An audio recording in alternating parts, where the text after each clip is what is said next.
Olá, nós somos o grupo responsável por falar sobre o sistema circulatório. Nosso grupo é composto pela Ana Luísa, Henrique Gomes, Maria Eduarda, Maria Luísa e Maxwell. E esses são os tópicos que serão abordados no decorrer do vídeo. A área cardiogênica conecta-se às redes vasculares primitivas, sendo essencial para o início da circulação e para o crescimento embrionário. 3 pares de veias drenam o sangue para o coração tubular do embrião, as veias vitelinas, as veias umbilicais e as veias cardinais comuns. O sistema cardiovascular é o primeiro sistema vital a funcionar no embrião. Esse desenvolvimento precoce é necessário pois o embrião em rápido crescimento não pode mais satisfazer suas necessidades nutricionais e de oxigênio somente por difusão. Esse sistema é derivado do mesoderma esplâncnico, que forma o coração primitivo, e o mesoderma paraxial e lateral, próximo aos placóides ópticos. A partir da placa pré-cordal e do mesoderma, forma-se a área cardiogênica cranial ao embrião. A morfogênese cardíaca é controlada por uma cascata de genes reguladores e fatores de transcrição. Células progenitoras cardíacas multipotentes de várias origens contribuem para a formação do coração. As células mesodérmicas da linha primitiva migram para formar os cordões bilaterais. Esses cordões são canalizados e formam 2 finos tubos cardíacos. Os dobramentos embrionários auxiliam na formação desse sistema. O dobramento cefálico movimenta a área cardiogênica para o interior da cavidade torácica e o dobramento lateral promove a fusão dos 2 tubos cardíacos na linha média, formando o coração primitivo. O sangue e os vasos sanguíneos são originados dos hemangioblastos presentes na parede do mesoderma visceral do saco vitelino. Uma área contendo cavidades formadoras de sangue é estabelecida no mesoderma visceral, na porção anterior do embrião. Nesta região, há a formação de uma estrutura em formato de ferradura, em torno das porções anterior e lateral da placa neural, como pode ser observado na figura. Essa estrutura é denominada campo cardiogênico, e uma cavidade pericárdica se desenvolve do celoma intraembrionário adjacente a essa região. O primeiro passo na formação dos vasos sanguíneos é a vasculogênese, quando as células do mesoderma se organizam em ilhotas sanguíneas. As células centrais dessas ilhotas formam as primeiras hemácias primitivas, enquanto as periféricas formam o endotélio dos vasos. Essa rede inicial é fundamental para transportar oxigênio e nutrientes ao embrião nos estágios iniciais, garantindo seu crescimento. Depois da vasculogênese, temos a angiogênese. Esse processo permite que novos vasos sejam formados a partir dos já existentes, como mostrado na imagem. A angiogênese é essencial para expandir e remodelar a rede vascular conforme o embrião cresce e suas demandas metabólicas aumentam. Fatores como VEGF, que é um fator de crescimento endotelial vascular, regulam a angiogênese, promovendo o brotamento e a conexão dos vasos com o coração em formação. Entre as principais estruturas formadas durante o desenvolvimento dos vasos estão a aorta e as veias cavas. A aorta surge dos arcos aórticos e da aorta dorsal, e se divide em uma porção ascendente, que vai levar o sangue do coração para o corpo, e uma descendente, que irriga as regiões inferiores. As veias cavas, por sua vez, derivam das veias cardinais. A superior é formada pela veia cardinal anterior direita, enquanto a inferior se origina da fusão das veias vitelinas, subcardinais e sacrocardinais. Agora, é importante ressaltar o papel das artérias e veias umbilicais, que conectam o embrião à placenta. A veia umbilical, que é a número 8, transporta sangue rico em oxigênio e nutrientes da placenta para o embrião, enquanto as 2 artérias umbilicais, representadas pelo número 9, levam sangue desoxigenado e resíduos metabólicos do embrião para a placenta. Essas estruturas são vitais para sustentar o crescimento e o desenvolvimento do embrião durante toda a gestação. Agora temos uma visão global do sistema vascular em desenvolvimento, como mostrado na imagem. Aqui vemos a integração entre o coração em formação, a aorta, as veias cavas e os vasos umbilicais. Essa rede vascular inicial é crucial para garantir que o embrião receba oxigênio e nutrientes e para preparar o sistema cardiovascular para a circulação independente após o nascimento. Por fim, nessa comparação, vemos as diferenças entre vasculogênese e angiogênese, que juntas garantem a formação e o crescimento da rede vascular, conectando o coração às demais estruturas do sistema circulatório. Agora falando sobre o desenvolvimento do próprio coração, ele é feito após a fusão dos tubos endocárdicos, que formam o tubo cardíaco primitivo, no qual o endotélio do tubo cardíaco passa a constituir o endocárdio do próprio coração. O miocárdio forma o próprio miocárdio e o epicárdio da área cardiogênica secundária e de células mesoteliais. E os tecidos do pericárdio têm origem no mesoderma. O pericárdio fibroso vem da lâmina somática e o seroso da lâmina esplâncnica. Nesse estágio, um tecido conjuntivo de matriz gelatinosa, a geleia cardíaca, separa um fino tubo do espesso miocárdio. E uma curiosidade é que a pulsação do tubo cardíaco começa antes mesmo da formação das câmaras cardíacas, que a gente vai ver mais pra frente. Então, o tubo cardíaco ele vai se desenvolvendo e criando dilatações e constrições alternadas, formando o bulbo cardíaco, composto pelo tronco arterial, cone arterioso e cone cardíaco, ventrículo, átrio e seio venoso. Como o bulbo cardíaco e o ventrículo crescem mais rapidamente que as outras regiões, o coração começa a se dobrar, formando uma alça bulboventricular, em formato de U. Então, nessa representação, a gente pode ver que, inicialmente, o átrio ele cresce mais caudal em relação ao ventrículo.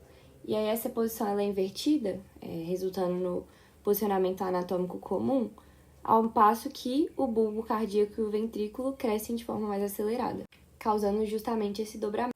É importante lembrar que, com o desenvolvimento do coração, ele gradualmente envolve a cavidade pericárdica.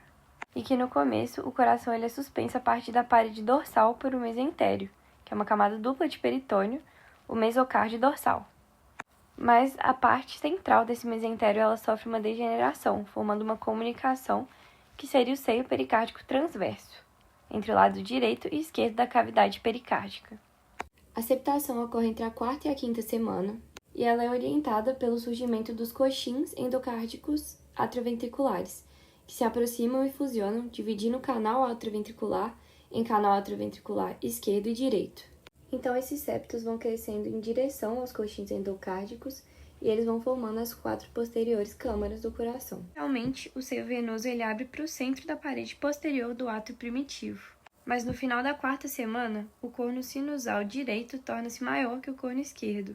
Quando isso ocorre, o orifício sinoatrial se move para a direita e se abre na parte do átrio primitivo, que se tornará o átrio direito do adulto. O corno esquerdo do seio venoso vai se tornar o seio coronário e o corno direito é incorporado à parede do átrio direito.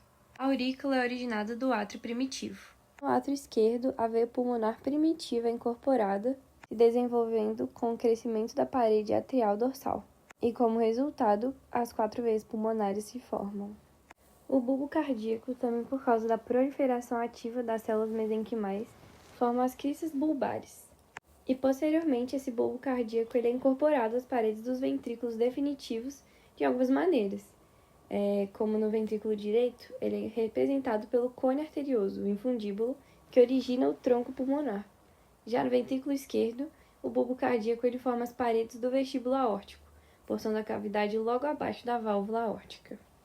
Já sobre o sistema condutor do coração, o átrio ele age como um marcapasso provisório, promovendo o impulso do polo venoso para o polo arterial. O nó sinoatrial ele se desenvolve durante a quinta semana, situado no átrio direito. Quando há incorporação do seio venoso, as células da região atrioventricular formam o nó e o feixe atrioventricular, situado logo acima dos coxins endocárdicos. Dessa forma, as câmaras atrial e ventricular estão eletricamente isoladas uma da outra por tecido fibroso. Então, só o nó e o feixe atrioventricular são capazes de conduzir o impulso, dividindo também em ramos direito e esquerdo. Então, aqui nesse vídeo mais didático, a gente pode ver os primórdios das câmaras do coração e a fusão dos coxins endocárdicos. Agora, com corte em outro ângulo, nós já podemos ver o coxim endocardíaco fundido e o início dos septos primários. Então, o septo primário ele vai se desenvolvendo, dando origem ao forame primário, e o forame secundário dá origem a partir da apoptose das células nesse septo primário. Do outro lado, o septo secundário ele vai se desenvolvendo, dando origem então ao forame oval, sendo possível observar também a obliteração do forame primário ali atrás, e o funcionamento também da válvula do forame oval e da passagem de sangue. Finalmente, o septo interventricular começa a desenvolver, a parede do miocárdio começa a se espessar, ocorre a trabeculação e a formação das válvulas, das cordas tendíneas e do músculo papilar. Finalmente, as válvulas semilunares se desenvolvem a partir de 3 intumescências do tecido subendocárdico, ali em torno dos orifícios da aorta e do tronco pulmonar.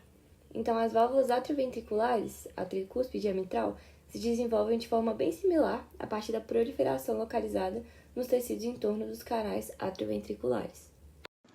primeira fase da hemocitopoese ocorre no início do desenvolvimento embrionário, por volta do 19º dia de gestação, em ilhotas sanguíneas situadas na parede do saco vitelino, com a produção de eritoblastos primitivos. A fase seguinte é hepática, quando aparecem no fígado centros hemocitopoéticos com a formação de eritoblastos, granulócitos, monócitos, as primeiras células linfóides e megacariócitos. Durante certo tempo, o fígado é o principal órgão hemocitopoético do feto. Na terceira fase, a medula óssea participa da hemocitopoese, já no segundo mês de vida intrauterina, quando a clavícula começa a ossificar e tem início a formação de medula óssea vermelha, dando início à fase medular da hemocitopoese. À medida que o desenvolvimento do sistema esquelético avança com a ossificação, a medula óssea vermelha torna-se cada vez mais importante na hemocitopoese. A circulação embrionária ocorre da seguinte forma: o sangue oxigenado proveniente da placenta chega ao feto através da veia umbilical. Esse sangue passa através do ducto venoso localizado no fígado fetal, e o sangue venoso portal passa para a veia cava inferior. Chegando ao átrio direito, o sangue é parcialmente dirigido para o átrio esquerdo através do forame oval. O sangue do ventrículo esquerdo é levado pela aorta ascendente até chegar ao cérebro, enquanto o sangue que foi para o ventrículo direito será dirigido através do ducto arterioso para a aorta descendente, e será encaminhado para a parte inferior do corpo do feto, o que promove uma pequena quantidade para o pulmão, impedindo a sua sobrecarga. As artérias umbilicais levam o sangue pouco oxigenado do feto para a placenta, onde essa trabalhará como pulmões, fazendo a troca gasosa, como os rins, fazendo a retirada dos produtos de degradação, e como o intestino, suprindo os nutrientes. Já sobre o sistema linfático, as suas células endoteliais percussoras são derivadas das veias cardinais, e os seus vasos se desenvolvem de forma similar à descritas para os vasos sanguíneos e fazem conexões com o sistema venoso. Os capilares eles se ligam para formar uma rede linfática, e existem 6 sacos linfáticos primários presentes no final do período embrionário. Serão 2 sacos linfáticos jugulares, 2 ilíacos, um saco linfático retroperitoneal e uma cisterna do quilo. Existem 2 grandes canais, que são o ducto torácico direito e esquerdo, que conectam os sacos linfáticos jugulares à cisterna do quilo. Na sequência, uma grande anastomose ela é formada entre esses 2 canais. Então, os sacos linfáticos eles são transformados em grupos de linfonodos durante o início do período fetal. E os linfócitos eles são derivados de célula-tronco primordiais e são posteriormente provenientes do fígado e do baço. Por fim, esses linfócitos precoces penetram na medula óssea, onde se dividem em linfoblastos. E os linfócitos que aparecem, antes do nascimento, eles são provenientes do timo. E alguns defeitos congênitos do sistema linfático, eles são bem comuns, mas pode ter um edema difuso de uma parte do corpo, que é chamado de linfedema congênito. Já na imagem desse dálmata seria um higroma cístico, que geralmente são os edemas que é uma grande cavidade simples ou múltipla preenchida por líquido. E os higromas eles podem estar presentes ao nascimento, mas eles frequentemente aumentam ou se tornam evidentes durante o final da infância. Geralmente esse higroma ocorre na região do pescoço, mas não há muitos relatos nem imagens na medicina veterinária. Por fim, nós vamos falar um pouco sobre algumas das malformações congênitas que podem estar relacionadas com esse desenvolvimento do sistema circulatório. Mas antes, vamos classificar as cardiopatias. Elas podem ser acianóticas e cianóticas. E a diferença está na presença ou na ausência de cianose, uma coloração azulada nos lábios e outras partes do corpo, devido à falta de oxigenação sanguínea. Sendo que as condições cianóticas afetam a oxigenação do sangue de forma mais grave, enquanto as acianóticas não causam a mesma diminuição significativa de oxigênio. E além disso, tem a questão pulmonar, que pode ser normofluxo, o fluxo pulmonar está normal, hipofluxo, que é o fluxo diminuído, e hiperfluxo, que é o fluxo aumentado. As condições que nós trouxemos hoje, uma delas é a persistência do ducto arterioso, que é essa comunicação existente entre o tronco pulmonar e a aorta, no desenvolvimento embrionário, não regride nos primeiros dias de vida. É uma doença cianótica, onde uma parte do sangue oxigenado da aorta cai na artéria pulmonar e vai para os pulmões, causando um hiperfluxo pulmonar e sobrecarga do lado esquerdo do coração, semelhante à condição de comunicação interventricular, que também causa essa hipertensão pulmonar. Além disso, quando essa persistência não é corrigida, ela causa óbito em 65% dos pacientes no seu primeiro ano de vida. E essa correção é feita através do fechamento transcatéter ou da oclusão percutânea, por exemplo. Além disso, a gente trouxe também a tretalogia de Fallot, que, como o próprio nome já indica, possui 4 características para sua existência: comunicação interventricular, dextroposição da aorta, que é um deslocamento para o lado direito, hipertrofia do ventrículo direito e estenose pulmonar, que é o estreitamento da via de saída pulmonar, provocando a obstrução do fluxo sanguíneo do ventrículo direito para a artéria pulmonar durante a sístole. Nessa condição, o sangue é misturado na comunicação entre os ventrículos e durante a sístole, o sangue é enviado preferencialmente para a aorta, devido ao seu deslocamento para a direita e também à obstrução do pulmão, causando a cianose e o hiperfluxo pulmonar. Nesse sentido, em alguns momentos de alta do coração, como em crise de choro, você deve colocar o indivíduo em cócoras para aumentar a resistência vascular sistêmica, forçando maior quantidade de sangue ir para a artéria pulmonar. E além disso, o tratamento é feito algumas referências que foram utilizadas no trabalho. Espero que tenham gostado.